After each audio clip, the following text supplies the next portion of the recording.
Sebelum mendengarkan firman Tuhan, mari kita berdoa terlebih dahulu. Allah Bapa kami yang bertahta di dalam kerajaan surga yang maha mulia, di dalam nama Tuhan kami Yesus Kristus yang kami puji, kami sembah, kami mengaturkan syukur dan terima kasih Tuhan pada malam hari ini. Kami boleh dipertemukan di dalam Zoom meeting New Life pada malam hari ini, untuk kami boleh mendengarkan kebenaran firman Tuhan. Tuhan, kami mohon kiranya Tuhan berkenan mengampuni dosa dan kesalahan kami, menyucikan hati pikiran kami, agar jangan sampai ada dosa sekecil apapun dengan sikap tegar teguh sengaja kami pegangi, sehingga akan menghalang-halangi hubungan kami dengan Tuhan, dan menghalang-halangi pula berkat firman Tuhan turun atas setiap kami. Kiranya Tuhan boleh menolong kami, memberikan konsentrasi dari awal sampai akhir di dalam pemberitaan firman Tuhan. Dan jikalau nanti ada tanya jawab, kiranya Tuhan Yesus bimbing, pimpin, arahkan, dan Tuhan memberkati semuanya. Terima kasih Bapa, kami siap untuk mendengarkan firman Tuhan. Berfirmanlah Tuhan. Dalam nama Tuhan Yesus Kristus, kami sudah berdoa mengucap syukur. Haleluya. Amin. Shalom. Salam damai sejahtera di dalam kasih Tuhan kita Yesus Kristus, saudaraku. Saudara, pada malam hari ini kita akan membicarakan yaitu satu tema yang ke-8 dari Ordo Salutis atau Order of Salvation atau urut-urutan keselamatan. Yaitu poin yang ke-8, poin yang terakhir, saudara ya, yang dengan tema dimuliakan atau dalam bahasa Inggrisnya glorification, masuk ke surga.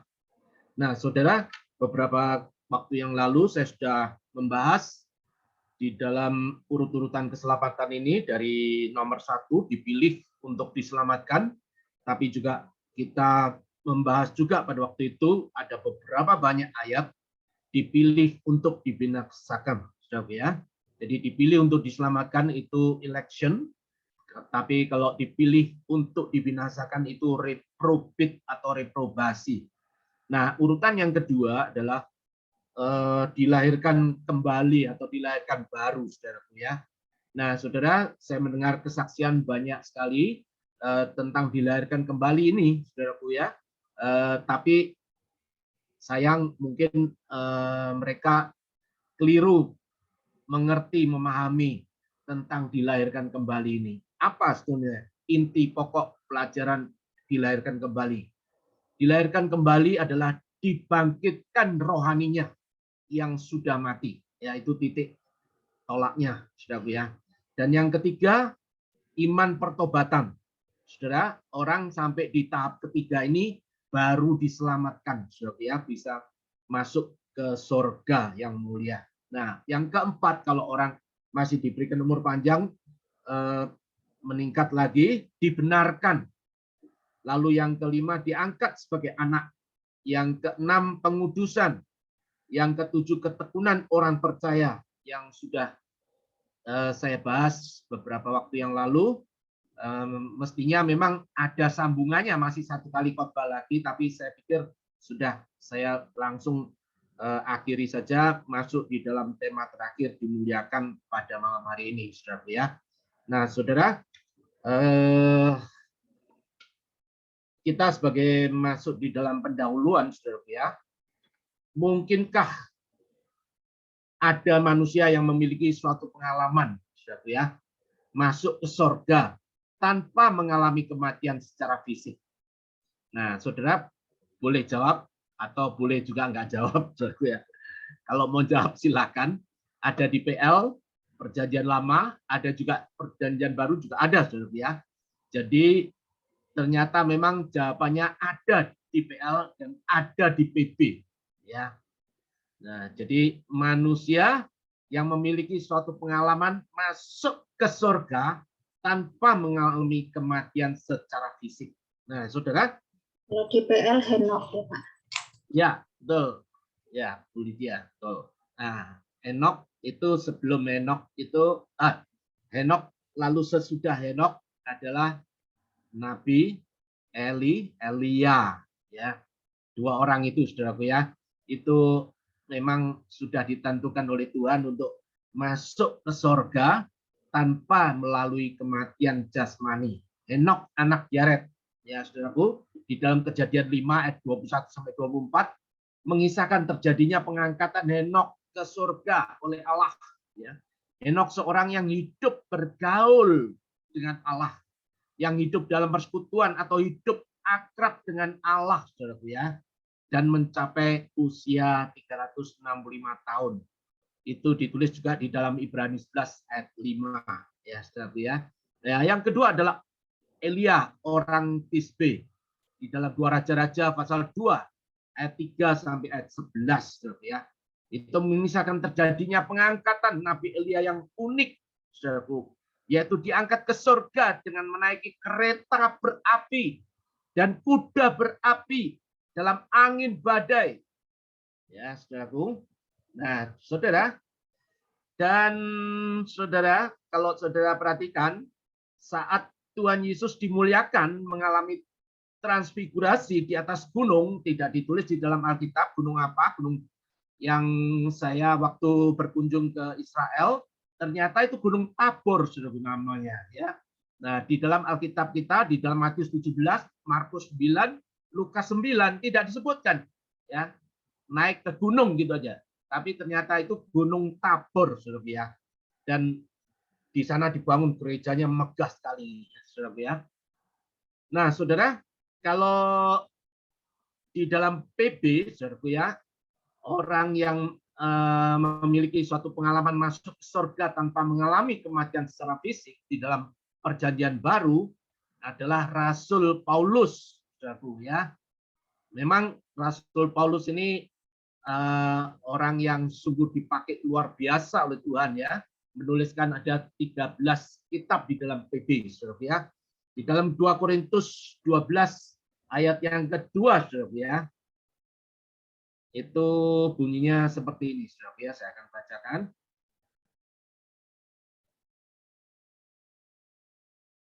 Dua Korintus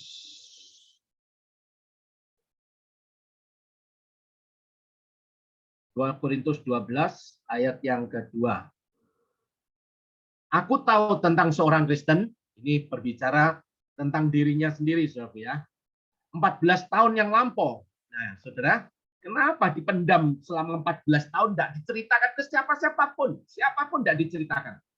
Baru setelah dia mau mati, ya, ini kan ditulis di tahun 55 sampai dengan 57 Masehi, saudara ya, kalender Masehi.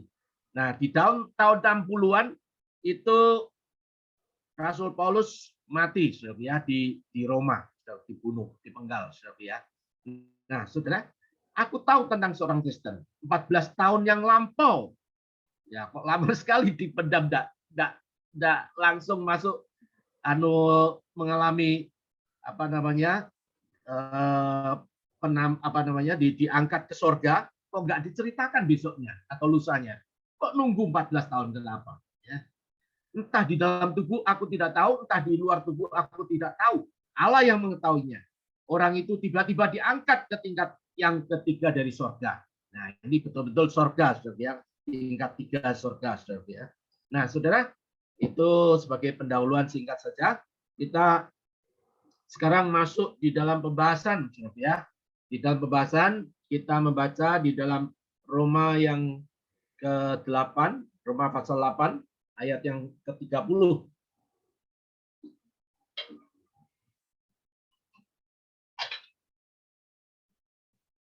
Demikian bunyinya.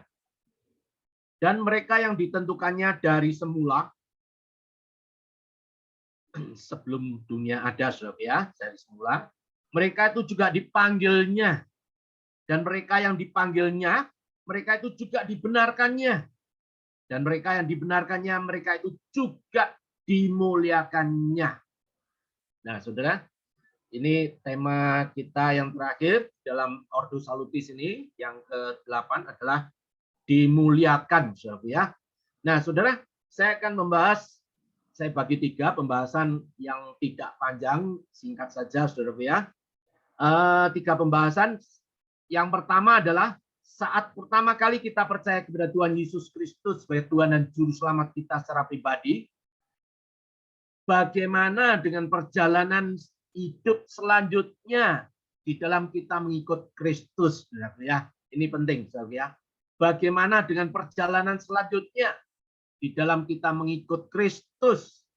Ya. Yang kedua pembahasannya adalah ada saatnya semua kejemuan dan kebosanan itu tidak dialami lagi oleh kita. Yaitu kapan? Yaitu pada saat kita mati dan masuk ke sorga. Yaitu dengan tema dimuliakan, saudaraku ya. Yang ketiga, yang terakhir, adanya jaminan, kepastian masuk ke surga bersama Tuhan Yesus adalah merupakan penghiburan yang sangat kuat bagi kita pada saat kita mengalami penderitaan, kesukaran, kesulitan di dalam hidup yang sementara ini, saudaraku ya. Itu 3 hal yang perlu kita pelajari pada malam hari ini. Secara singkat, saya akan masuk di dalam pembahasan yang pertama. Saudara, yaitu pembahasan pertama, saat pertama kali percaya kepada Tuhan Yesus sebagai Tuhan dan Juru Selamat kita secara pribadi, kita akan mengalami sukacita yang luar biasa. Kita mengalami damai yang luar biasa, saudara. Saya mengalami sendiri, tidak tahu saudara ya. Mungkin nanti setelah khotbah selesai, saudara bisa bersaksi, ya. Nah, bagaimana waktu pertama kali saudara mengenal Kristus, menerima Kristus sebagai Tuhan dan Juru Selamat saudara secara pribadi? Apakah saudara betul-betul mengalami sukacita yang luar biasa besar dan damai yang sejati? Ya, sebenarnya damai sejati itu bukan kita terima, bukan kita rasakan bukan kita rasakan pada waktu kita nanti di sorga, tetapi saat kita menerima Kristus sebagai Tuhan dan Juru Selamat kita secara pribadi, maka damai, sukacita yang sejati itu kita boleh rasakan, boleh nikmati, saudaraku ya. Nah, bagaimana dengan perjalanan selanjutnya di dalam mengikut Kristus Yesus saat ini, saudaraku? Setelah sekian lama, ya, saya mungkin kalau dihitung sudah 45 tahun lebih, saudaraku ya, menerima Kristus sebagai Tuhan dan Juru Selamat. Nah, saya juga menanyakan pada diri saya sendiri, apakah saya betul-betul sampai saat ini, sekarang ini, di dalam melayani Tuhan, masih tetap merasakan sukacita dan damai sejati itu dari Tuhan. Ya, saudaraku. Nah, saudara, memang seringkali kita mengalami atau mungkin menemui ya kebosanan, kejemuan dalam berdoa, saudara ya. Nah, saudara, di dalam Lukas 18 ayat 1b, Tuhan Yesus mengatakan apa? Bahwa mereka harus selalu berdoa dengan tidak jemu-jemu. Ya, saudara, ini Tuhan Yesus minta kepada murid-muridnya agar mereka harus itu sudah tidak ada tawar menawar, bukan mudah-mudahan lagi, tapi harus ada kata-kata selalu berdoa dengan tidak jemu-jemu. Di dalam Yakobus 4 ayat 3, atau kamu berdoa juga, ya, tetapi kamu tidak menerima apa-apa, ya, karena kamu salah berdoa. Sebab yang kamu minta itu tidak kamu habiskan untuk memuaskan hawa nafsumu. Nah, saudara, Tuhan tahu, ya, Tuhan mengerti apa yang akan terjadi, ya, di dalam kehidupan kita ini. Tuhan mengetahui apa yang akan terjadi dari saat kita ada di dalam kandungan sampai kita mati. Sampai dari kekal sampai kekal, Tuhan mengetahui semuanya. Tuhan Maha tahu, ya saudara. Atau kamu berdoa juga, tapi kamu tidak menerima apa-apa. Kenapa? Kita banyak berdoa, banyak mungkin menghabiskan waktu yang berjam-jam barangkali ya, tapi nggak pernah terima apa-apa. Rasanya doa-doa kita nggak didengar sama Tuhan. Karena apa? Tuhan katakan, karena kamu salah berdoa. Sebab yang kamu minta itu, Tuhan katakan apa? Hendak kamu habiskan untuk memuaskan hawa nafsumu. Nah, saudara, kalau untuk kedagingan kita sendiri, saudaraku. Ya, apalagi kita sudah percaya Kristus sebagai Tuhan dan Juru Selamat kita secara pribadi, sudah lahir baru. Ya, itu nggak betul, saudaraku ya. Untuk memuaskan hawa nafsu kita, kita berdoa pada Tuhan minta, ya, lalu kita habis-habisin, ya, untuk kepuasan kita sendiri, saudaraku. Nah, saudara, yang lain, mungkin kita jemu bosan dalam berdoa tadi.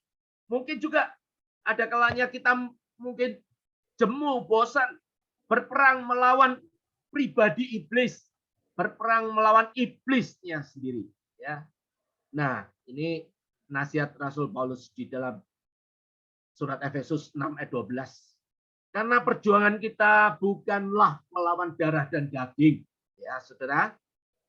Kalau saudara bertengkar, bentrok, gegeran sama orang, saudara harus ingat ayat ini, saudaraku. Ya, bukanlah kita perjuangan kita di dunia ini selagi kita masih hidup ini, bukanlah melawan darah dan daging. Ya, saudaraku.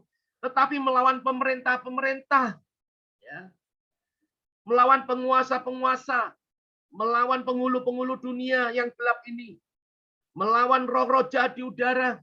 Saudara, yang kita lawan sebenarnya apa di dunia ini? Cuma satu, saudara, ya.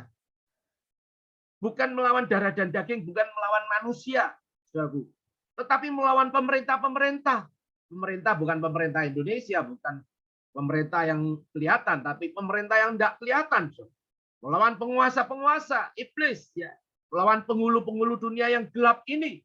Ya, setan, roh jahat, roh kegelapan, roh-roh yang selalu bisikin kita untuk menjauh dari Tuhan. Ya, untuk menghambat pertumbuhan rohani kita. Saudara, kita melawan apa, saudaraku? Kita melawan roh-roh jahat di udara. Ya. Nah, saudara, di udara, ya, saudara, itu rumahnya roh jahat itu di udara, tapi dia sering nyambangi kita di dunia ini, saudara, ya. Nah, saudara, di dalam kehidupan yang sementara ini, mungkin juga kita jemu bosan dalam melayani Tuhan, saudaraku. Ya, di dalam nasihat Rasul Paulus kepada jemaat di Korintus, 1 Korintus 15 ayat 58, karena itu saudara-saudaraku yang kekasih, berdirilah teguh, jangan goyah, dan giatlah selalu dalam pekerjaan Tuhan. Sebab kamu tahu bahwa dalam persekutuan dengan Tuhan, jerih payahmu tidak sia-sia. Saudara, kita tahu kan apa yang menjadi jerih payah kita? Ya, tindakan kita untuk surga, untuk Tuhan, untuk pekabaran Injil, dan banyak lagi, ya, kegiatan-kegiatan kita dalam hal rohanian. Tidak pernah, saudaraku, jerih payahmu tidak akan sia-sia, saudaraku. Dicatat semua oleh Tuhan di surga, saudaraku. Ya, saudaraku. Nah, saudara, mungkin jemu, bosan dalam berbuat baik, ya. Di dalam Galatia 6 ayat 9 sampai 10, saudaraku, dikatakan, janganlah kita jemu-jemu, jangan kita bosan berbuat baik. Karena apabila sudah datang waktunya, kita akan menuai jika kita tidak menjadi lemah. Karena itu selama masih ada kesempatan bagi kita, marilah kita berbuat baik kepada semua orang, tetapi terutama kepada kawan-kawan kita seiman. Nah, saudara, ini nasihat dari Paulus ini. Kita harus berbuat baik itu kepada saudara-saudara kita seiman terlebih dahulu. Bukan terus tidak boleh di luar saudara seiman. Ya, kalau saudara seiman sudah kita berbuat baik, ya, kita sudah membantu dan lain sebagainya, saudaraku, ya, baru setelah itu baru kita boleh berbuat baik kepada orang di luar saudara seiman kita. Di dalam 2 Tesalonika 3 ayat 13 dikatakan seperti ini. Dan kamu saudara-saudara, janganlah jemu-jemu, janganlah bosan-bosan berbuat apa yang baik. Ya, saudaraku, perbuatan baik itu mendatangkan berkat, saudaraku, ya, bagi orang yang sudah percaya tentunya, saudaraku, ya. Nah, saudara, mungkin juga jemu, ya, bosan dalam hal apa, saudaraku? Hal melawan dosa, saudaraku. Ini yang sering kali kita hadapi sehari-hari, saudaraku ya. Melawan apa lagi? Melawan godaan setan, ya, melawan daya tarik dunia, melawan kelemahan-kelemahan daging, saudaraku. Ya, saudara, ini tidak gampang, saudara. Ya, jemu, bosan dalam menghadapi, ya, kita perang melawan dosa, melawan godaan setan, ya, yang menggiurkan, melawan daya tarik dunia, melawan kelemahan-kelemahan kita, kelemahan-kelemahan daging. Saudara, iblis itu menyerang pada poin yaitu kedagingan kita, saudaraku, atau kelemahan kedagingan kita, atau kelemahan daging kita. Itu yang diserang iblis. Yang kekuatan kita, saudaraku, tidak akan diserang. Dan dia tahu betul-betul secara jitu, tepat, saudaraku. Dia kalau menggoda kita, mau nawari hal-hal yang berdosa kepada kita, dia tahu betul, saudaraku. Ya. Sehingga kita mudah sekali tergelincir dan jatuh di dalam dosa. Dan dosa itu setiap hari, saudaraku, kita lakukan berapa puluh kali, berapa ratus kali, berapa ribu kali, saudaraku. Setiap hari, saudaraku. Ya. Di dalam Ibrani 12 ayat 1 sampai 4 dikatakan seperti ini. Karena kita mempunyai banyak saksi, bagaikan awan yang mengelilingi kita. Marilah kita menanggalkan semua beban dan dosa yang begitu merintangi kita. Ya, dosa itu merintangi kita di dalam kemajuan kerohanian kita. Kemajuan kita untuk mengenal Kristus, mendekatkan diri kepada Kristus. Ya, saudara. Jadi dosa itu begitu merintangi kita. Dan berlomba-lomba dengan tekun dalam perlombaan yang diwajibkan bagi kita. Marilah kita melakukan dengan mata yang tertuju kepada Tuhan Yesus. Yang memimpin kita dalam iman.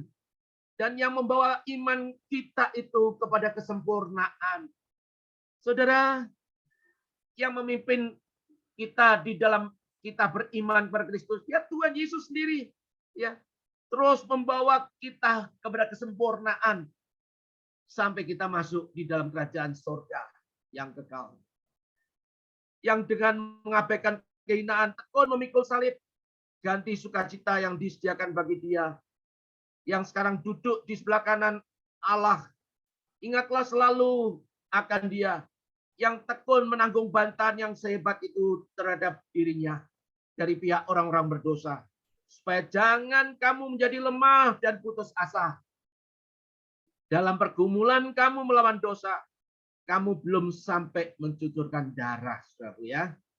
Memang kenyataannya kita belum pernah ya melawan dosa sampai bercucuran darah, belum pernah, saudaraku ya. Ada orang yang sampai begitu histerisnya, ya, tidak pernah, saudaraku ya. Nah, berikutnya mungkin kita jemu, ya, bosan dalam menderita, namun juga tidak boleh menjadi sebaliknya, menjadi asketisisme. Asketis itu apa toh? Asketis itu tindakan mati raga, tindakan yang menjauh, ya, menjauhi kenikmatan duniawi. Ya, asketisme itu asketisisme, ya. Itu tindakan mati raga, yaitu menjauhi kenikmatan duniawi untuk mengejar kesempurnaan diri secara Kristiani dengan cara meneladani kehidupan Kristus. Ya, saudara, sulit, saudaraku ya, untuk hidup seperti Kristus sampai disalib. Ya, enggak salah, enggak berdosa, kita sudah dosanya banyak sekali. Ya, pantas untuk disalib, tapi Tuhan Yesus enggak pantas untuk disalib, saudaraku. Nah, saudara, asketisisme ini kebalikan, saudaraku ya.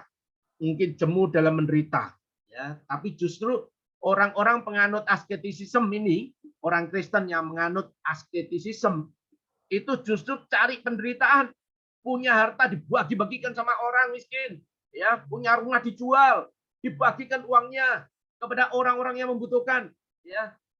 Dia tinggal di tenda, saudaraku, atau tinggal pokoknya di ruang udara terbuka, saudaraku. Rumahnya, hartanya, mobilnya, semua apa yang ada pada dia dijual semua.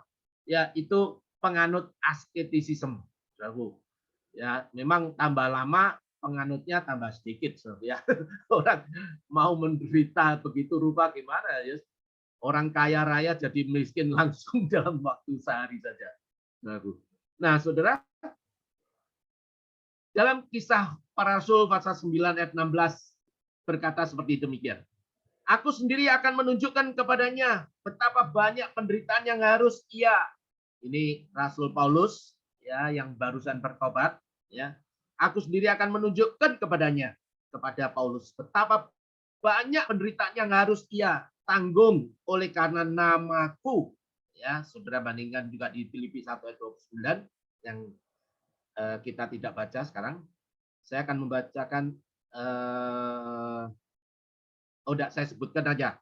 Ibrani 10 ayat 32 sampai 39. Ya, itu hanya saya sebutkan saja, tapi saya nggak baca. Nah, secara implisit menunjukkan bahwa orang Kristen bisa jemu. Ya, di dalam ayat itu disebutkan. Orang Kristen bisa jemu, orang Kristen bisa bosan dalam mengalami penderitaan, saudaraku ya. Sehingga ingin berhenti mengikut Tuhan. Ya, ayat 38 sampai 39.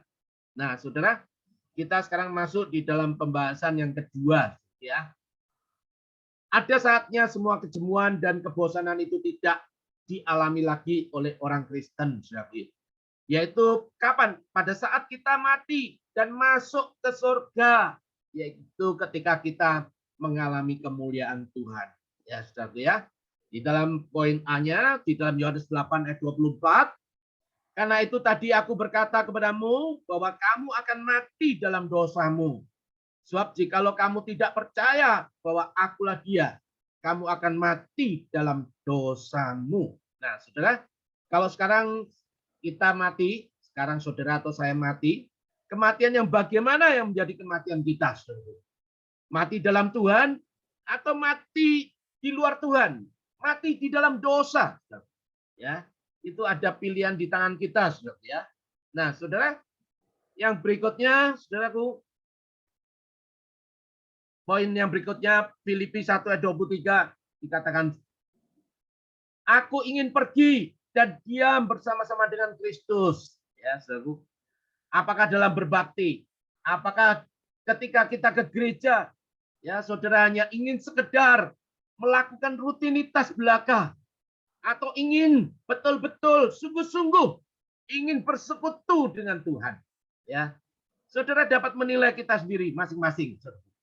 Pada waktu kita ke gereja, pada waktu kita mengikuti ibadah, pada waktu kita mengikuti persekutuan doa, ya, pada waktu kita mengikuti Zoom meeting ini, saudaraku, ya. Apakah kita hanya sekedar rutinitas atau sekedar basa-basi saja, atau benar-benar ya dalam hati kita ingin bersekutu, ingin ketemu dengan Tuhan Yesus Kristus, saudaraku. Ya, pada waktu kita berdoa dan membaca firman Tuhan, apakah kita melakukan sekedar sebagai tradisi, ya, atau betul-betul ingin bersekutu dengan Tuhan? Ya, saudara. Saudara, itu saudara rasakan sendiri, ya. Saudara nikmati sendiri, ya, di dalam hari-hari saudara. Ya. Kalau saudara hanya sekedar, aduh tugas jadi orang Kristen, mungkin enggak baca firman Tuhan, ya. Nah, saya setiap hari bersatu dulu ada 3 renungan yang cukup panjang. Saya setiap hari membaca bersama istri sudah sekian puluh tahun, saudaraku. Ya. Nah, saudara, poin berikutnya, poin yang terakhir, saudara, ya. Poin yang belum, masih ada sambungannya. Poin yang berikutnya, Yohanes 14 ayat 2 sampai 3. Saya bacakan. Di rumah Bapakku banyak tempat tinggal. Jika tidak demikian tentu aku mengatakannya kepadamu. Sebab aku pergi ke situ untuk menyediakan tempat bagimu. Dan apabila aku telah pergi ke situ dan telah menyediakan tempat bagimu, aku akan datang kembali dan membawa kamu ke tempatku, supaya di tempat di mana aku berada, kamu pun berada. Ya, saudara. Saudara, ini tempat, sungguh-sungguh tempat ya, saudaraku ya. Di dalam ayat 2a, Ya, di rumah Bapakku banyak tempat tinggal. Ya, Saudara. Nah, Saudara, rumah Bapak itu menunjuk pada sorga, bukan menunjuk pada perbedaan tingkat kemuliaan, tetapi pada cukupnya tempat di surga bagi semua orang percaya, Saudaraku. Setiap orang percaya sudah punya kapling masing-masing, Saudara. Nah, Saudara, itu menunjukkan tempat, ya, tempat. Dan di dalam ayat yang kita baca tadi, kalau saya hitung, menunjukkan tempat betul-betul asli tempat. Ya, seperti layaknya Saudara punya tempat tinggal, ya, ya Saudara punya tempat itu artinya. Nanti di surga juga tidak jauh dari apa yang seperti kita alami di dunia ini, Saudaraku ya.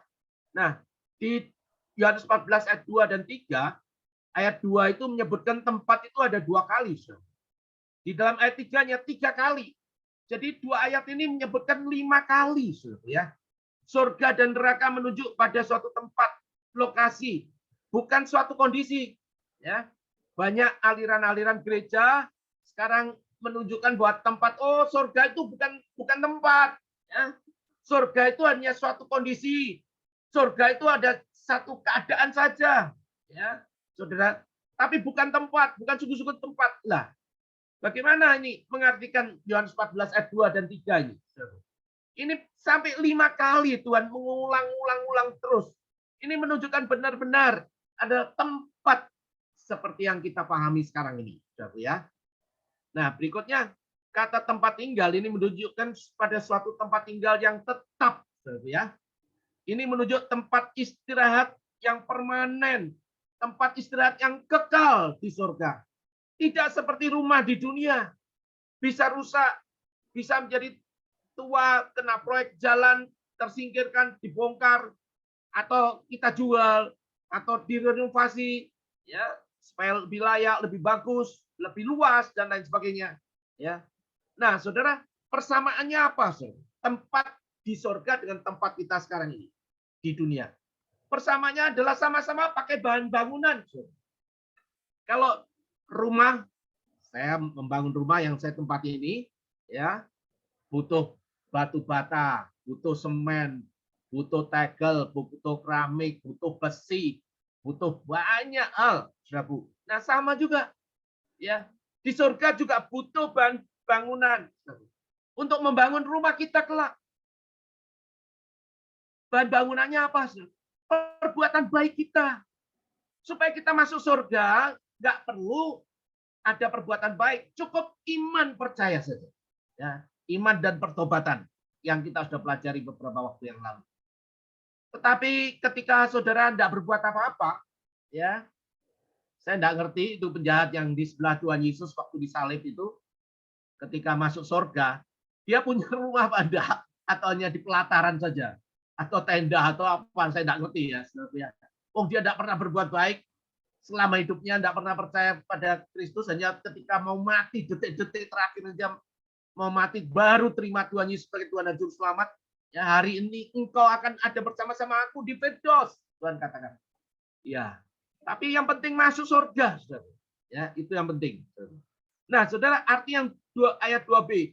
Sebab aku pergi ke situ untuk menyediakan tempat bagimu. Yesus pergi ke surga demi murid-muridnya, termasuk kita yang adalah murid Tuhan.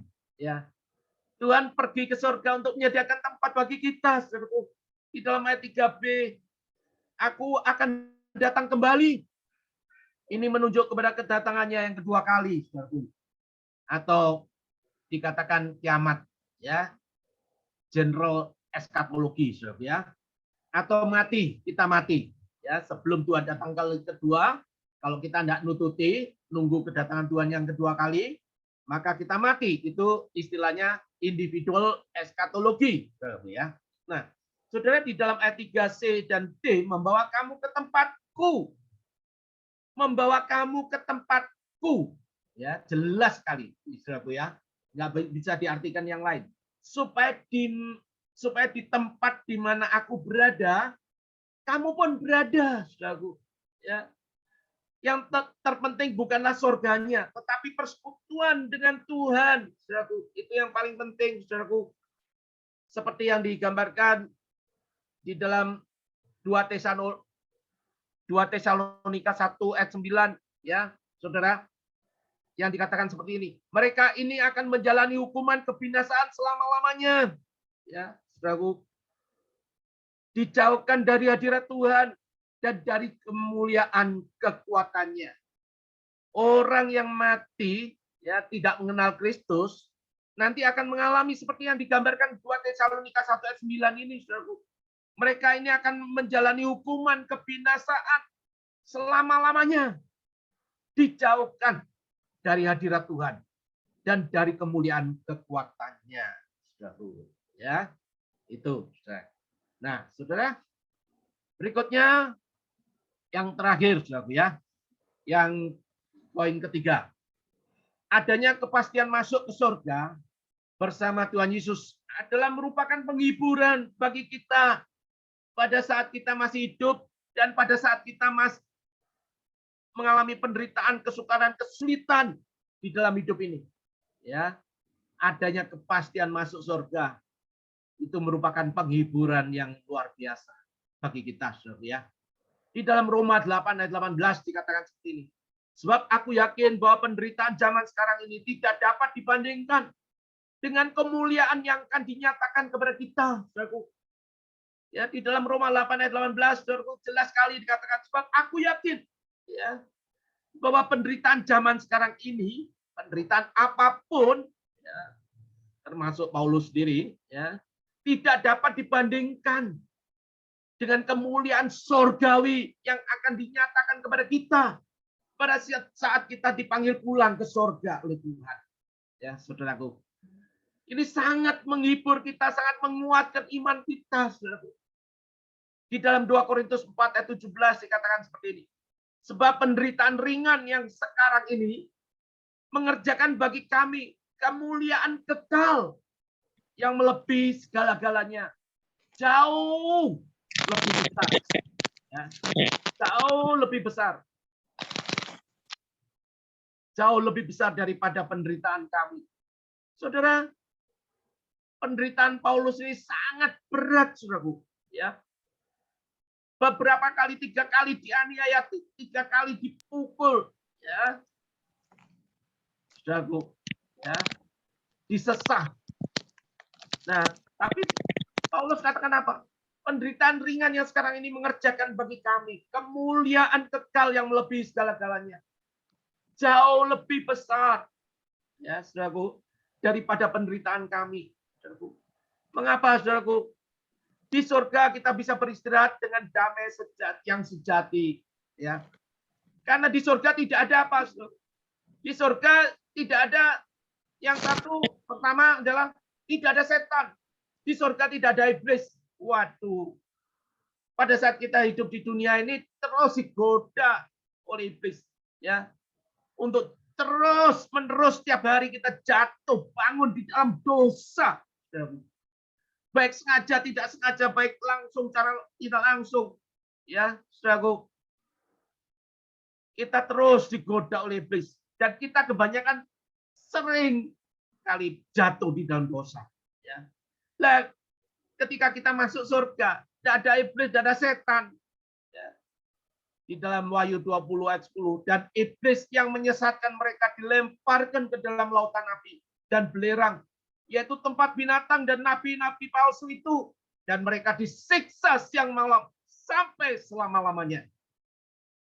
Saudara, ketika kita masuk surga, kita berbahagia total. Sebab di surga tidak ada iblis, tidak ada setan. Ya. Di surga tidak ada nabi palsu juga, saudaraku. Ya, pendeta-pendeta palsu itu. Ya, saudaraku. Nggak ada yang menyesatkan iman kita. Tidak ada, saudara. Ya. Nah, saudara, di dalam ajaran, di dalam agama Kristen ini kita mengenal ada saksi Yehova. Itu pendirinya Charles Taze Russell, ya, yang didirikan tahun 1870. Ya. Lalu ada gereja Mormon yang didirikan oleh Joseph Smith, yang disebut sekarang di Indonesia Gereja Yesus Kristus dari orang-orang suci zaman akhir. Dan banyak lagi aliran-aliran sesat yang lain, saudaraku. Christian Science, Children of God, ya. itu sangat menyesatkan, saudaraku. Banyak sekali nabi palsu, saudaraku, ya. Di dalam Wahyu 20 ayat yang ke-10b, ya. Saya nggak usah baca lagi, saudaraku, ya. Saya bacakan ayat-ayatnya saja, saya tidak bacakan ayatnya, tapi saya hanya sebutkan saja. Nah, saudara, mengapa di surga kita bisa beristirahat dengan damai yang sejati, betul-betul sejati 100%. Kalau kehidupan kita di dunia ini sejatinya mungkin baru 50-60%, atau bahkan mungkin ada yang 70%. Tapi nanti setelah masuk surga itu damai sejatinya 100%, ya. Karena di surga tidak ada itu tadi, ya. Tidak ada setan, tidak ada iblis, tidak ada nabi palsu yang menyesatkan kita. Lalu tidak ada orang kafir. Tidak ada orang kafir, ya. Orang yang ngaku Kristen ke gereja melayani Tuhan, tapi orang itu tidak beriman pada Tuhan. Ya, selalu tindakan perbuatannya sehari-hari selalu menjauh dari kehidupan kekristenan, menjauh dari Tuhan. Ya, saudara baca sendiri nanti di dalam Wahyu 21 ayat 8, Wahyu 20 ayat 15, Ayub 3 ayat 17a, Galatia 5:21, Efesus 5 ayat 5, banyak lagi ayatnya, ya. Orang kafir yang tidak beriman. Nah, saudara, kita bisa hidup di surga full, bisa istirahat secara total dan menikmati damai yang sejati, full damainya itu full, saudaraku. Karena di surga tidak ada apa? Tidak ada orang kafir, tidak ada dosa juga, ya, saudaraku. Di dalam Ibrani 12 ayat 23, tidak ada dosa. Tidak ada apa lagi, saudaraku. Tidak ada maut, tidak ada kematian. Kita tidak takut lagi, saudara. Orang yang hebat bagaimanapun juga, kalau menghadapi kematian, pasti ada sedikit atau banyak merasa takut, saudara, ya, menghadapi kematian ini. Ya, nah, di sana kita sudah tidak mungkin mati lagi. Tidak ada maut lagi. Ya. Di dalam Wahyu 20 ayat 14, Wahyu 21 ayat 4, Lukas 20 ayat 36, 1 Korintus 15 ayat 26, 1 Korintus 15 ayat 54 sampai 55, Filipi 1 ayat 21. Ya, saudara, begitu banyak ayatnya. Di surga tidak ada kematian, di surga tidak ada maut, di surga juga kita bisa hidup damai yang sejati. Karena apa? Karena tidak ada air mata, tidak ada pergabungan, tidak ada ratap tangis. Di dalam Wahyu 7 ayat 17, Wahyu 21 ayat 4, di surga juga tidak ada apa, saudara. Di surga tidak ada lapar, tidak ada haus. Ya.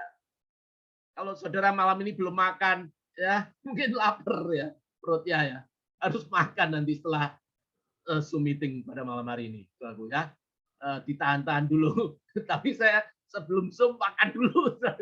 Saya tidak kuat. Lapar, tidak kuat lapar, ya. Nah, saudara, nanti di surga tidak usah makan. Kita tidak ada lapar, tidak ada haus. Itu Wahyu 7 ayat 16. Dengan tidak adanya hal-hal tersebut di surga, maka saudara, sangat jelas menyebabkan apa? Kelegaan yang luar biasa di surga. Dan sudah pasti saudara dapat menikmati, ya, kemuliaan yang tiada taranya. Ya, saudara. Nah, saudara, yang untuk mengakhiri sebagai kesimpulan, saudaraku, ya, ini saya persingkat saja. Sebagai kesimpulan, setelah kita selesai mempelajari 8 sesi khotbah tentang Ordo Salutis atau Order of Salvation atau urut-urutan keselamatan secara singkat ini, maka kepada kita orang percaya secara terus-menerus disadarkan, ya, bahwa yang pertama, kita adalah manusia yang berdosa, ya, yang seharusnya layak untuk dibuang ke dalam api neraka sekali kekal untuk selama-lamanya. Tetapi karena demikian besar kasih Allah kepada kita, sehingga Allah telah mengaruniakan Anak-Nya yang tunggal, supaya setiap orang yang percaya kepadanya tidak binasa, melainkan beroleh hidup yang kekal di surga. Nomor 2, kedua, bagi saudara yang belum percaya, ya, yang belum percaya kepada Yesus sebagai satu-satunya Tuhan dan satu-satunya juru selamat, maka firman Tuhan berkata, ya, ia telah berada di bawah hukuman kekal di neraka, saudaraku. Nah, saudara, saya berdoa untuk kita yang mendengarkan firman Tuhan pada malam hari ini. Semoga Tuhan Yesus menolong saudara yang sudah betul-betul percaya kepada Kristus dan melakukan segala kehendaknya untuk terus menikmati pertumbuhan rohani, untuk terus menikmati perkembangan, serta berbuah bagi kemuliaan Tuhan kita Yesus Kristus. Dan doa saya juga bagi saudara yang belum percaya, ya, satu saat ini diupload ke YouTube, ada yang mendengarkan, cepat-cepatlah ambil keputusan untuk menerima Yesus sebagai Tuhan dan Juru Selamat saudara, ya, sebelum terlambat, agar saudara juga diselamatkan dari hukuman kekal di neraka. Maukah saudara? Kiranya Tuhan Yesus memberkati saudara. Amin. Mari kita berdoa. Bapa Surgawi, terima kasih untuk kemurahan-Mu. Kami sudah mendengarkan kebenaran firman Tuhan. Firman-Mu ya dan amin. Firman-Mu terus boleh berbicara di dalam hati dan pikiran kami. Untuk kami boleh lakukan di dalam hidup kami. Tuhan tolong kami. Memberikan kekuatan. Memberikan kemampuan, kemauan sekaligus. Untuk kami boleh menjadi pelaku-pelaku firman Tuhan. Untuk menjadi saksi-saksi-Mu yang hidup. Untuk menjadi kepanjangan tangan Tuhan di dunia ini. Untuk kami boleh memberitakan Injil Kristus, Injil keselamatan kekal di surga. Agar banyak orang yang boleh percaya kepada Kristus karena kesaksian kami masing-masing. Terima kasih Bapa, terima kasih Tuhan Yesus, terima kasih Roh Kudus. Allah yang dahsyat, Allah yang ajaib. Allah yang terus-menerus menyertai, melindungi, bahkan memberkati kami semua. Dalam nama Tuhan Yesus Kristus kami sudah berdoa mengucap syukur. Haleluya. Amin. Kalau di surga itu tidak ada rasa lapar, tidak ada makan gitu segala toh. Nah, kalau untuk saling mengenal itu, misalkan nih saya dengan anak saya nanti sama-sama di surga itu mengenal enggak sih Pak? Memang secara eksplisit di Alkitab itu tidak disebutkan, tapi saya ini kesaksian saya pribadi, ya. Saya pernah mimpi itu mati, tapi setelah saya bersaksi kepada seorang dokter ahli jiwa, dikatakan saya betul-betul pada waktu itu mengalami kematian yang sungguh-sungguh katanya. Nah, saya bilang enggak dok, saya ngimpi. Ya sudah, saya terus ceritakan. Ya, nah saudara, di dalam saat mimpi itu saya mati, saya melihat tubuh saya. Saya melihat tubuh saya. Terus saya melihat begitu tubuh saya geletak terbaring ya di tempat tidur yang sudah tidak ada nyawa, nyawanya keluar, ya, rohnya keluar, terus sampai di atap di ini langit-langit ini. Nah, setelah itu melihat sebentar lagi keadaan kamar itu, waduh, saya tidak merasa sayang apa-apa. Langsung saya berada di salah satu tempat, saudara. Ya, tempatnya itu merah muda, suasananya, waduh, menyejukkan. Terang sekali, terang sangat terang, merah muda, seperti kabut begitu. Nggak ada yang diinjak, saudaraku. Yang diinjak itu nggak ada yang diinjak. Tapi bisa berjalan. Mau kemana sampai tiba. Mau kemana lagi, saya mau ke sana, tiba lagi di sana. Ya, nah saudara, nah lalu masih cukup panjang, saya sudah di sini. Nah saudara, ketika saya pernah mimpi juga, ya. Dan mimpi saya ini kelihatannya mungkin bisa dianggap ya mungkin gambarannya seperti itu nanti di surga, gitu ya. Nah, kakak saya yang sudah meninggal beberapa tahun yang lalu, ya, saya hanya 2 bersaudara, kakak laki-laki dan saya. Ya, kakak laki-laki saya meninggal dunia terlebih dahulu, sudah mungkin 6 atau 7 tahun yang lalu ya. Nah, datang ke rumah saya yang sekarang saya tempat ini, saudara ya. Waduh, kok ganteng sekali, saudara. Ganteng dan pakaiannya bagus sekali, saudara. Saya masih mengenal, rupanya masih mengenal, ya, saudara. Jadi jawaban saya kepada Bu Lydia, memang kita nanti tidak diubahkan dalam bentuk yang lain, Bu Lydia. Ya seperti kita, seperti Bu Lydia, tapi jadikan bentuknya yang diambil pada waktu Bu Lydia pas cantik-cantiknya itu umur berapa? Gitu. Sehat-sehatnya itu umur berapa? Gitu. Nah, begitu Bu. Jadi apa namanya, yang laki ganteng sekali dan postur tubuhnya juga bagus, ya, jago. Pakaiannya juga bagus, indah sekali, luar biasa, ya, sangat indah. Dan kita bisa mengenal satu dengan yang lain, bisa mengenal. Nah, mungkin saja kita bisa berbicara, tapi bicaranya sudah enggak pakai bahasa manusia lagi, bahasa malaikat atau bahasa roh atau bahasa apa, saya juga kurang mengerti, mungkin bahasa sorga, ya, itu satu bahasa, ya. Jadi yang beribu-ribu bahasa di dunia dijadikan satu bahasa di sorga. Semua orang bisa mengerti. Ketika kita bicara apa, mereka mengerti. Ya. Jadi kita bukan orang asing dengan mereka yang kita jumpai.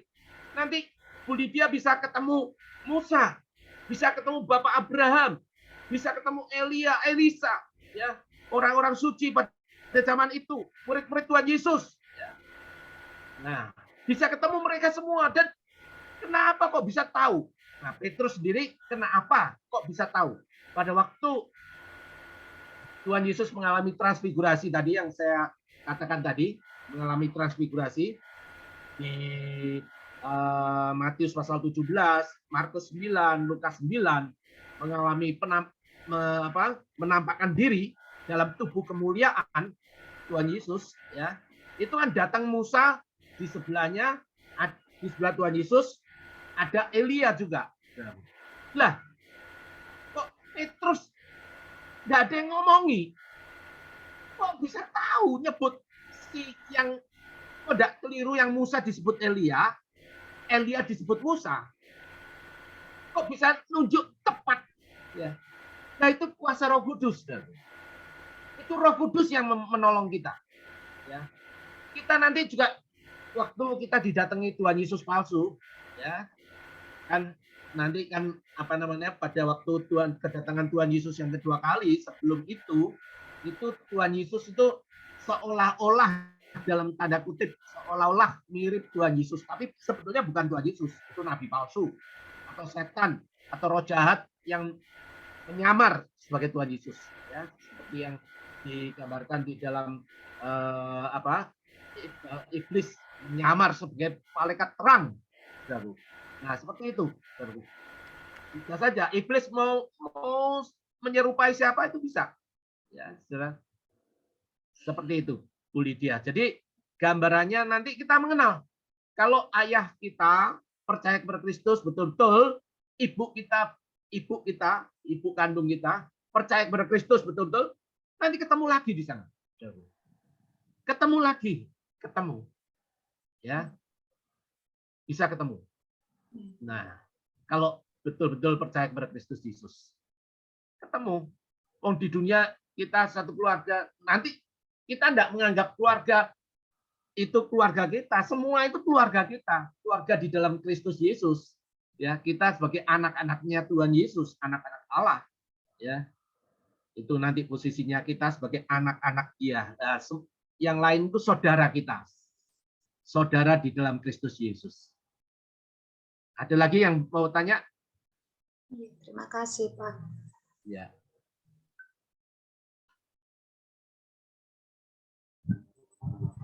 Nah, saat kita benar-benar berdoa nih, Pak. Mungkin itu ya yang dinamakan masuk hadirat Allah. Itu pernah saya merasakan indahnya itu taman, hijaunya rumput-rumputan, jernihnya air sungai.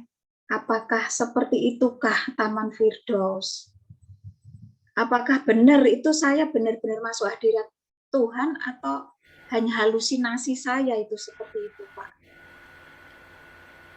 Ya, saya tidak bisa menilai itu, Bu Lydia. Saya tidak bisa mengatakan itu benar atau salah. Tapi Bu Lydia bisa merasakan di dalam kehidupan Bu Lydia selanjutnya. Ya, Bu Lydia tetap diliputi rasa kesedihan, susah, atau banyak macam hal-hal yang apa ya. Nah, itu itu juga perlu dipertimbangkan.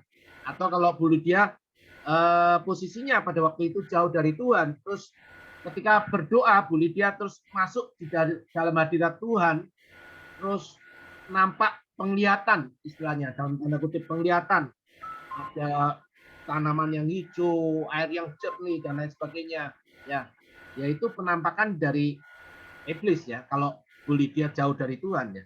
Tapi kalau Bu Lydia terus berada di dalam dekat sekali hubungan pribadi Bu Lydia dengan Tuhan, ya, ya bisa saja.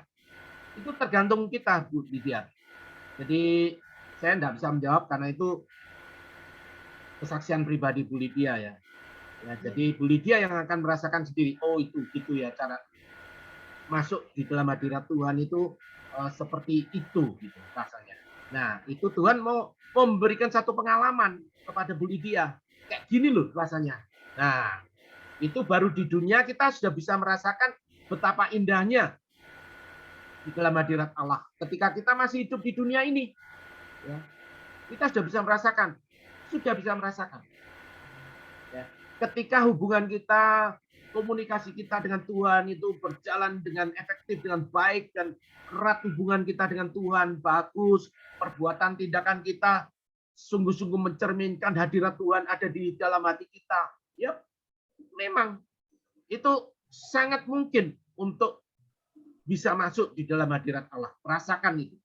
Itu memang Tuhan izinkan itu bisa terjadi di alam dunia yang sekarang yang sementara ini, itu bisa. Ya. Jadi orang-orang tertentu itu memang bisa merasakan itu seperti itu. Ya. Orang lain mungkin ya lihat dari tingkat kerohaniannya, tingkat hubungannya dengan Tuhan, ya. Nah, kalau tidak pernah baca firman Tuhan, jarang berdoa, jarang berbuat tindakan yang baik, yang memuji, memuliakan Tuhan, tidak pernah bersaksi, menyaksikan cinta Tuhan, tidak pernah mengabarkan Injil yang diperintahkan betul-betul diperintahkan oleh Tuhan, tidak pernah itu melakukan ini itu perintah-perintah Tuhan, terus tahu-tahu masuk hadirat Allah, ya itu sesuatu yang palsu. Tanyakan gitu ya Pak. Palsu. Setan itu kan pintar memalsu sesuatu yang seolah-olah dari Tuhan. Itu kelihanan setan. Jadi supaya kita tidak dekat sama Tuhan, seolah-olah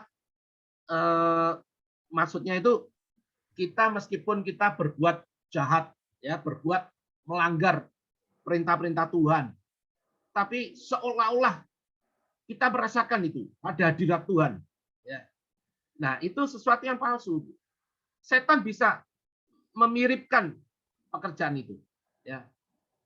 Nah, hanya orang tertentu, orang yang dekat sama Tuhan yang tahu, oh ini ada setan, ya. Memang saya waktu kecil dulu umur 4 tahun sudah lihat setan, macamnya luar biasa banyaknya.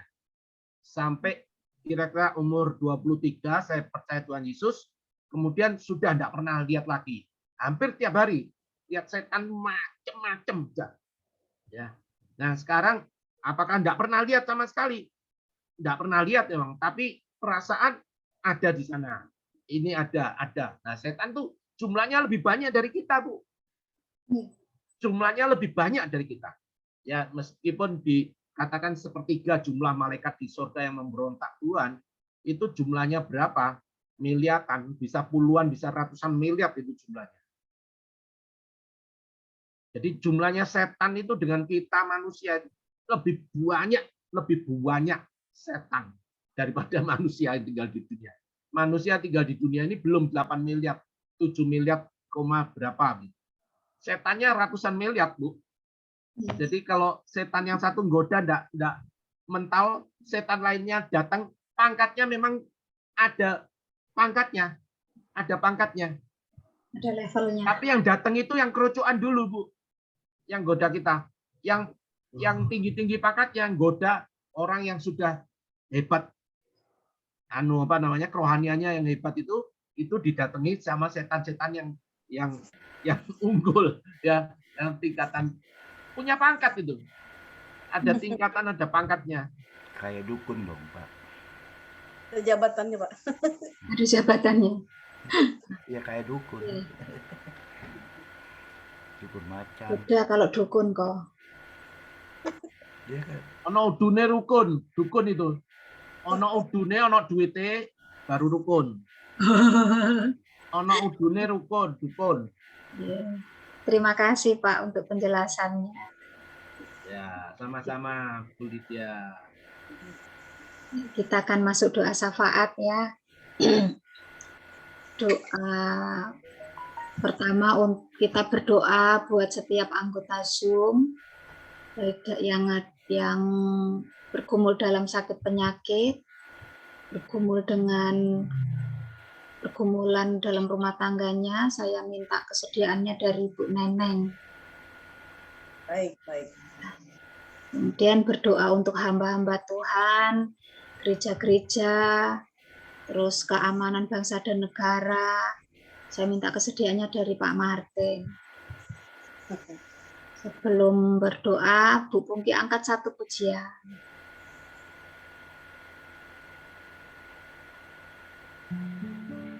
Mari kita katakan segala pujian dan hormat hanya bagimu, Tuhan Yesus. Baik, kita masuk di dalam doa.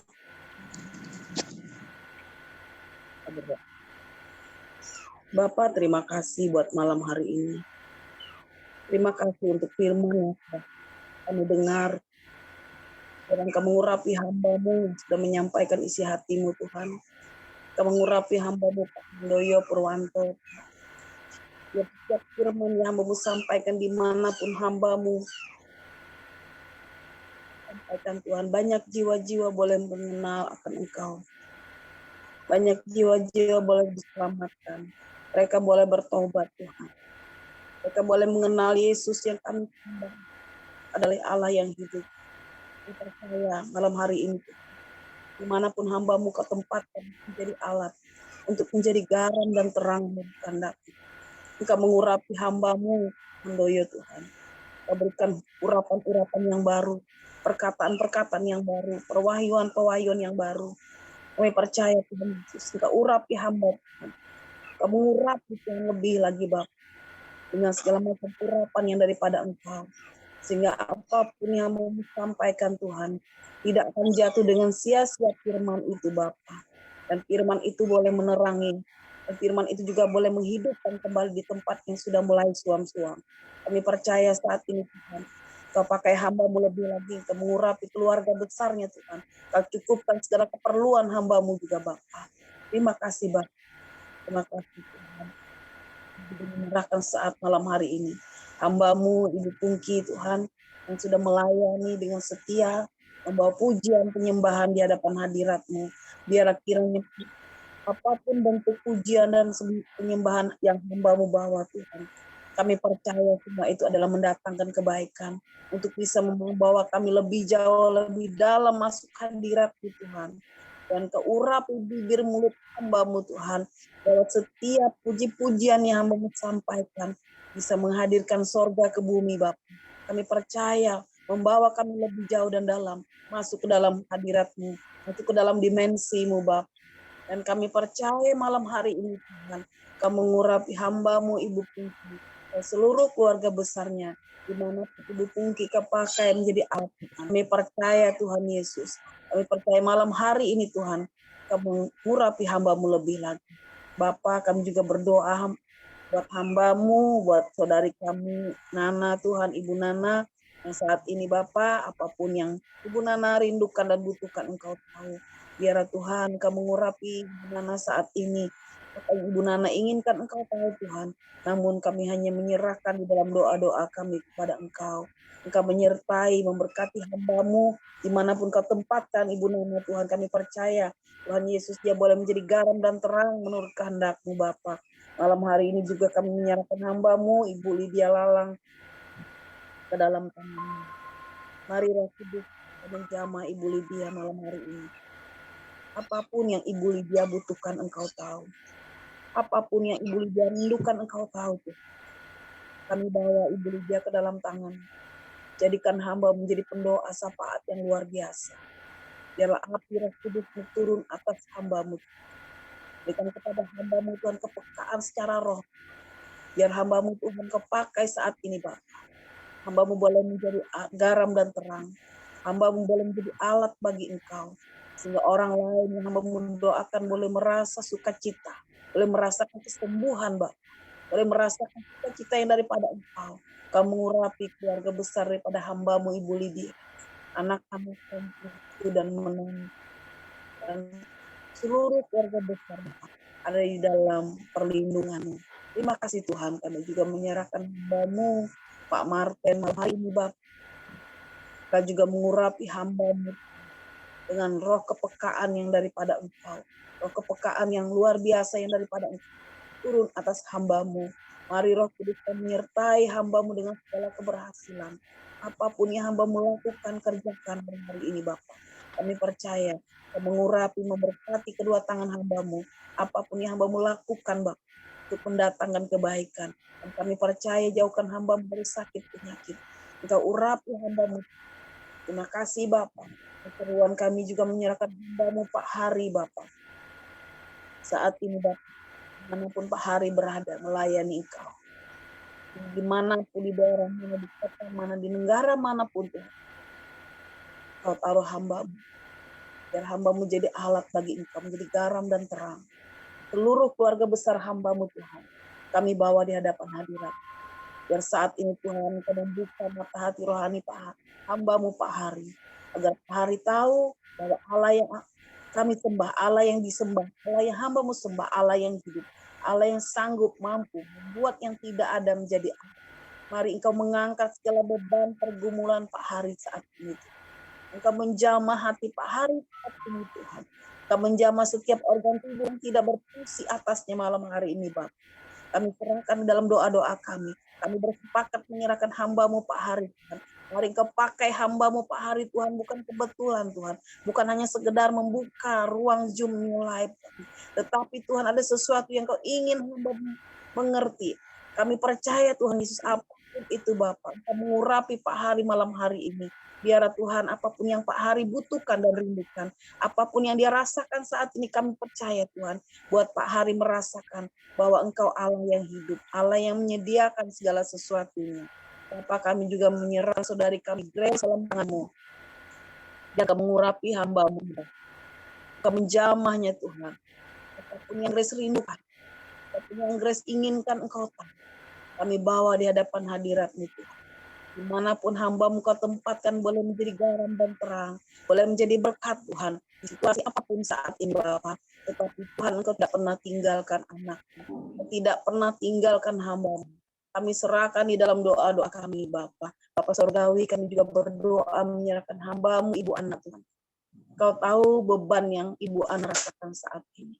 Kau tahu apa yang Ibu Ana rasakan saat ini Tuhan. Kau melihat kedalaman hatinya.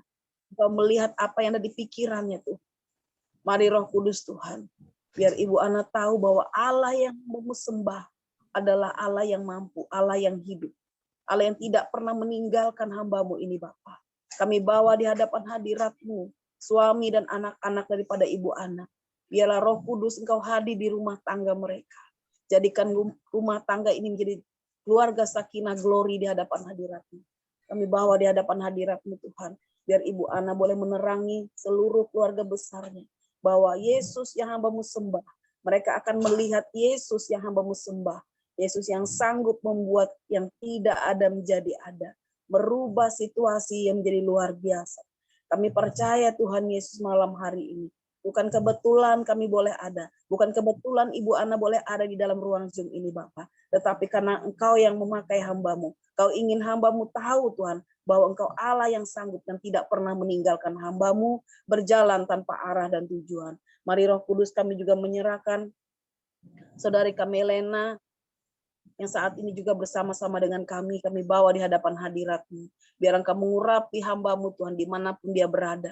Boleh menjadi alat bagi Engkau. Kau tahu apa yang dia rindukan, dia butuhkan. Engkau tahu apa yang dia inginkan saat ini Tuhan. Mari Engkau cukupkan. Biar tangan-Mu yang penuh kuasa menjamahnya. Biar tangan-Mu yang penuh kuasa terulur atasnya Bapa. Seluruh keluarga besarnya kami serahkan ke dalam tangan-Mu. Kami juga menyerahkan hamba-Mu Pak Jeffrey, Pak Jeffrey yang malam hari ini juga bersama-sama dengan kami, dimanapun posisinya Tuhan, biar Engkau melihat apa yang dia butuhkan, dia rindukan, biarlah kehendak-Mu yang jadi atasnya. Kami hanya menyerahkan di dalam doa-doa kami kepada Engkau Tuhan. Dan apa yang dia inginkan malam hari ini Tuhan, biarlah kehendak-Mu yang jadi atasnya. Bapak, kami juga menyerahkan seluruh keluarga, saudara-saudari kami, anggota New Life yang lain, baik itu Pak Tommy dan juga Pak Sony, menyerahkan juga Epianto, dimanapun mereka berada Tuhan, dan juga Pak Liman Tuhan, kami bawa di hadapan hadirat-Mu, apa yang mereka rindukan, mereka butuhkan, Engkau cukupkan Bapa. Biarlah kuasa kasih-Mu menyertai kehidupan mereka sampai Maranatha. Biarlah kehendak-Mu yang jadi atasnya Tuhan. Inilah doa kami malam hari ini, biarlah kehendak-Mu yang jadi Bapa. Kami berseru dan berserah kepada Engkau. Haleluya Tuhan. Amin. Akan Pak Martin. Terima kasih. Bapa kami di sorga, kembali kami datang bergabung dalam rangkaian doa syafaat. Bapa, kami mengucap syukur, terima kasih di malam ini. Kami boleh saat teduh bersama firman-Mu. Kami mengucap syukur firman-Mu boleh membimbing kehidupan kami, supaya kami tetap berada di dalam pertolongan Tuhan. Di sepanjang kami menjalani hari-hari kehidupan kami, di masa yang akan datang. Tuhan tolong kami, tuntun kami dengan kuasa Roh Kudus sehingga kami tetap berjalan dalam damai dan sukacita. Bapa, kami berdoa untuk misi-misi gereja-Mu dalam pelayanan di segala tempat dan waktu. Kami berdoa untuk Tuhan, utusan-utusan-Mu, pelayanan-Mu baik di desa, di kota, para penginjil, para pendeta, para hamba Tuhan yang terpanggil untuk memberitakan firman-Mu. Tuhan jamah mereka dalam kehidupan pribadi, keluarga, dan gerejanya, Tuhan. Tuhan berkati pakai mereka dalam kehendak-Mu, Tuhan. Supaya kehadiran visi dan misi gereja-Mu membawa keselamatan, kabar baik bagi semua orang. Supaya nama Yesus terus dipermuliakan. Bapa, kami juga berdoa untuk kami semua yang mendengarkan firman Tuhan malam hari ini. Baik hadir pada malam hari ini maupun yang tidak sempat hadir. Kami berdoa Tuhan menyertai kami semua sehingga di dalam persekutuan ini kami tetap rindu akan firman-Mu. Tuhan berkati kami semua. Mungkin di antara kami ada yang sakit saat ini Tuhan. Kami percayakan dalam jamahan kuasa-Mu. Tuhan jamah mereka. Dalam nama Tuhan Yesus, Tuhan bebaskan mereka dan menyembuhkan mereka dari sakit penyakit yang ada. Terima kasih Tuhan, kami berdoa juga mereka yang ada dalam pergumulan dan masalah, baik pribadi, rumah tangga, dan keluarga. Tuhan jamah semua kami, beri kekuatan dan kemampuan dalam menghadapi berbagai pergumulan, masalah kehidupan kami. Tolong kami. Kami berdoa untuk kami semua ada bermasalah-masalah baik dengan keluarga, sanak saudara. Tuhan tolong kami dalam rumah tangga supaya kehidupan kami sungguh-sungguh berkenan di hadirat-Mu Tuhan. Bapa kami di sorga, kami juga berdoa untuk perekonomian anak-anak Tuhan sampai saat ini. Kami ada di dalam segala kekurangan, ketidakmampuan maupun ada dalam kebahagiaan. Kami berdoa Tuhan jamah kami semua supaya apapun yang kami ada, senantiasa kami berada dalam damai sukacita. Tuhan berkati pekerjaan, berkati setiap usaha kami, supaya di mana kami ada, disitulah kami merasakan kemuliaan Tuhan berkenan atas kami semua. Terima kasih Tuhan. Kami juga mau berdoa secara khusus untuk Indonesia, bangsa kami. Baik yang tebar dari Sabang hingga Rote. Tuhan, kami berdoa. Kami mengucap syukur dan terima kasih Bapa. Kami memiliki wilayah Indonesia yang luas. penuh dengan kebutuhan. Tuhan tolong kami semua Indonesia, supaya kami bersatu dalam pembangunan menuju masyarakat adil makmur. Tuhan berkati seluruh rakyat Indonesia. Jauhkan kami dari segala perpecahan, bahaya-bahaya yang mengancam persatuan dan kesatuan kami. Berkati Indonesia supaya kami bisa berjalan dalam satu hati bersama Tuhan. Bapak, kami juga berdoa untuk pemerintah bangsa kami, mulai dari presiden, wakil presiden, para menteri, pimpinan lembaga-lembaga tinggi negara, TNI. Berkati juga para pemimpin di kota dan di desa, supaya kami bersatu dan boleh berjalan memimpin Indonesia berjalan menuju masyarakat adil makmur. Bapa di sorga, kami juga bergumul untuk berbagai sakit penyakit yang terjadi di tengah-tengah kehidupan berbangsa bertanah air ini Tuhan. Baik bahaya COVID-19, Tuhan jamah Tuhan upaya-upaya pemerintah dalam mengatasi penyebaran virus COVID Tuhan. Tuhan memberkati kami Tuhan, melindungi kami bangsa Indonesia, terutama dalam usaha juga memberikan vaksinasi bagi seluruh masyarakat Indonesia. Tuhan tolong pemerintah kami sehingga kesediaan obat vaksin dapat terpenuhi untuk bangsa negara Indonesia. Bapak, kami juga berdoa juga untuk perekonomian Indonesia. Tuhan jamah supaya biarlah setiap pembangunan yang berjalan saat ini tetap di dalam pertolongan Tuhan.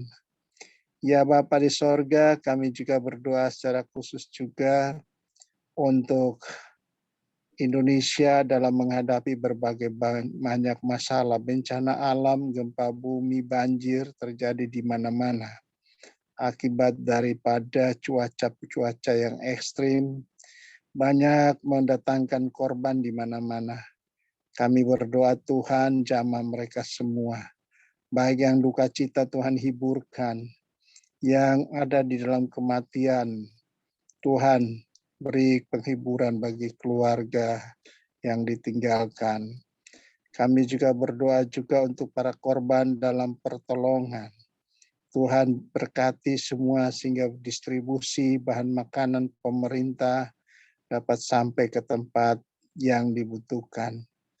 Bapa di sorga, kami juga berdoa juga secara khusus untuk perdamaian dunia. Kami mohon Tuhan juga jamah kejadian-kejadian peperangan terjadi di belahan dunia ini, secara khusus untuk Rusia dan Ukraina. Tuhan berkati pemerintah, pemimpin-pemimpin bangsa, sehingga mereka boleh menghindari peperangan ini dengan yakin dan teguh bahwa Allah berkuasa atas kehidupan umat-Mu. Tuhan memberkati semua korban-korban akibat peperangan, keganasan, egoisme dari umat manusia, sehingga memakan banyak korban. Kami berdoa Tuhan, campur tangan sehingga dapat tercapai perdamaian dunia yang aman. Jauhkan kami dari saling membunuh dengan berbagai senjata yang memiliki kemampuan pembunuhan yang besar. Tuhan tolong.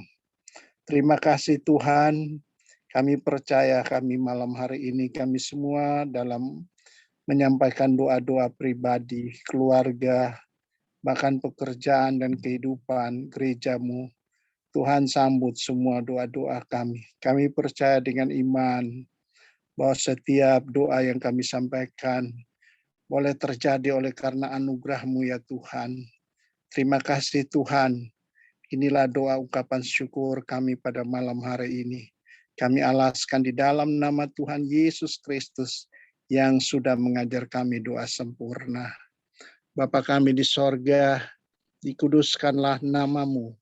Datanglah kerajaan-Mu. Jadilah kehendak-Mu seperti di bumi dan di sorga. Berilah kami pada hari ini makanan kami yang secukupnya.